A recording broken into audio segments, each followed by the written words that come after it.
Hey! Aujourd'hui, c'est au tour du droit international. Petite remarque avant de commencer. Vous aurez remarqué que le droit de l'Union européenne, on en a parlé dans le droit européen. Et ici, on ne va pas en parler. Conclusion, le droit de l'Union européenne, ce n'est pas du droit international. On y reviendra peut-être dans un prochain arrêt. Maintenant que cette précision est claire, rentrons dans le vif du sujet. Avant d'aborder le droit international, il est important de connaître les institutions qu'il existe au niveau international. Poser le décor et choisir les acteurs avant de jouer la pièce. Les premiers acteurs, les acteurs primaires du droit international, ce sont les États qui interagissent entre eux. Pour une définition de l'État, clique sur le petit i si tu n'as pas vu la vidéo sur le droit constitutionnel. Quant au décor, l'importance de la coopération internationale, qu'elle soit juridique, économique, technique ou autre, n'est pas une nouveauté. Déjà en 1784, Kant en parlait dans son petit livre « Idée d'une histoire universelle au point de vue cosmopolitique ». Très court, je vous le recommande.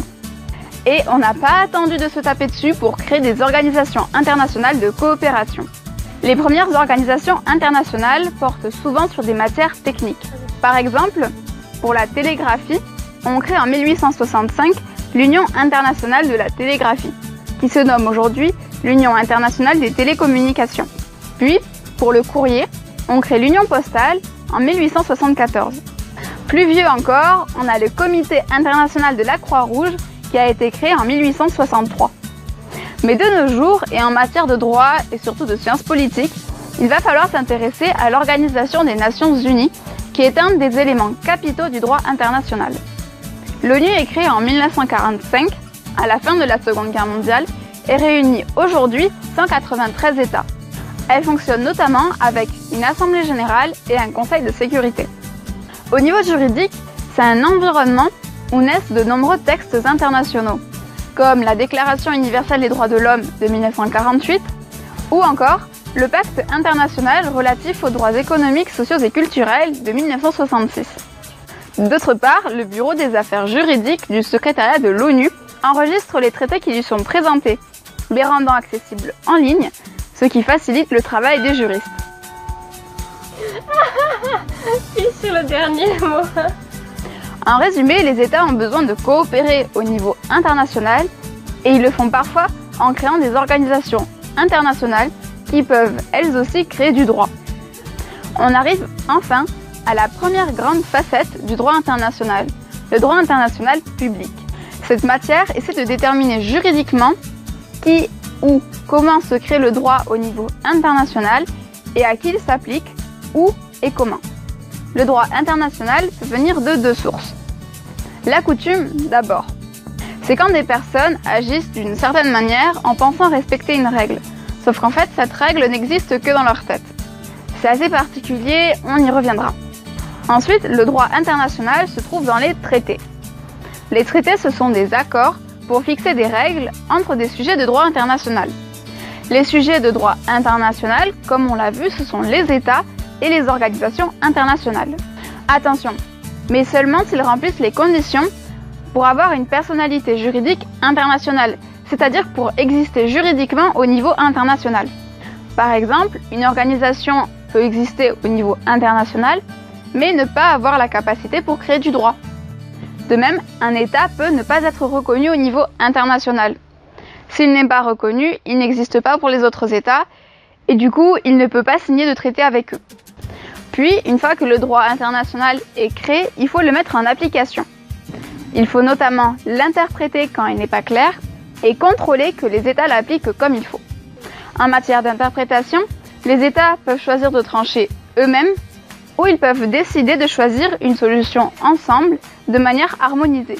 Quand il existe une juridiction, c'est-à-dire un tribunal, ou une institution en charge de l'application du traité, il peut aussi interpréter le droit international.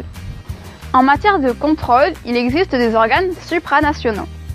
À titre d'exemple, il y a la Cour internationale de justice qui fait partie de l'ONU, ou encore la Cour européenne des droits de l'homme, dont on a déjà parlé dans le droit européen.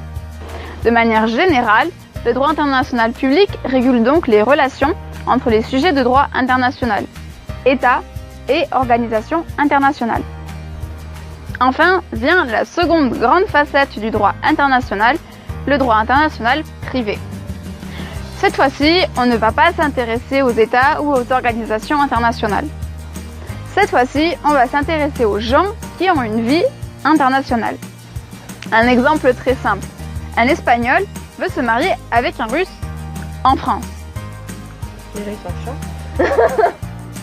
Comment on fait? C'est là qu'intervient le droit international privé. Ce droit peut être fixé au niveau international, avec des traités par exemple, au niveau de l'Union européenne, notamment avec des règlements, mais aussi au niveau national. Parfois, on a donc plusieurs règles à différents niveaux. Dans ce cas, la hiérarchie est simple. Pour un pays de l'Union européenne, on applique toujours en premier le droit de l'Union européenne. S'il n'y en a pas ou s'il n'est pas applicable, on va chercher le droit international. Si le droit international n'existe pas ou s'il n'est pas applicable, on va chercher le droit national. Une fois la règle trouvée, elle va en général réguler 3 choses. D'abord, elle va fixer où il faut régler le problème physiquement. Par exemple, comment on fait si pour un divorce, il y en a un qui habite en France et il y en a un autre qui habite en Espagne? Qui est compétent, le juge français ou le juge espagnol? C'est ce qu'on appelle un conflit de juridiction. Ensuite, une fois qu'on a trouvé où on va, comment on va trouver la solution? Notre mariage de tout à l'heure, qu'est-ce qu'on fait? On utilise la loi des époux, c'est-à-dire la loi espagnole ou la loi russe, ou on utilise la loi du lieu du mariage, ici la loi française. Voire, il est peut-être même possible qu'il faille appliquer des règles européennes ou des règles internationales. C'est ce qu'on appelle un conflit de loi. Enfin, quand on sait où on va pour résoudre le problème et comment on va résoudre le problème, on a une solution. Sauf que cette solution, elle ne va être valable que dans le pays où elle a été prise. Donc, pour notre divorce, s'il a été prononcé en Espagne, c'est comme s'il n'existait pas en France. Pour éviter de refaire toute la procédure en France, il existe des procédures de reconnaissance. La reconnaissance permet qu'une décision prise dans un État soit applicable dans un autre État. Le droit international privé encadre donc les relations entre particuliers dans un contexte international, en déterminant quel État va être compétent pour résoudre, avec quelles règles il va résoudre et comment cette solution va pouvoir être appliquée dans d'autres États. Merci d'avoir regardé cette dernière vidéo de la série, j'espère qu'elle vous aura plu. N'hésitez pas à mettre un pouce bleu si ça vous a plu et à mettre vos critiques en commentaire. Sur ce, plein de bisous et soignez vos droits. Oh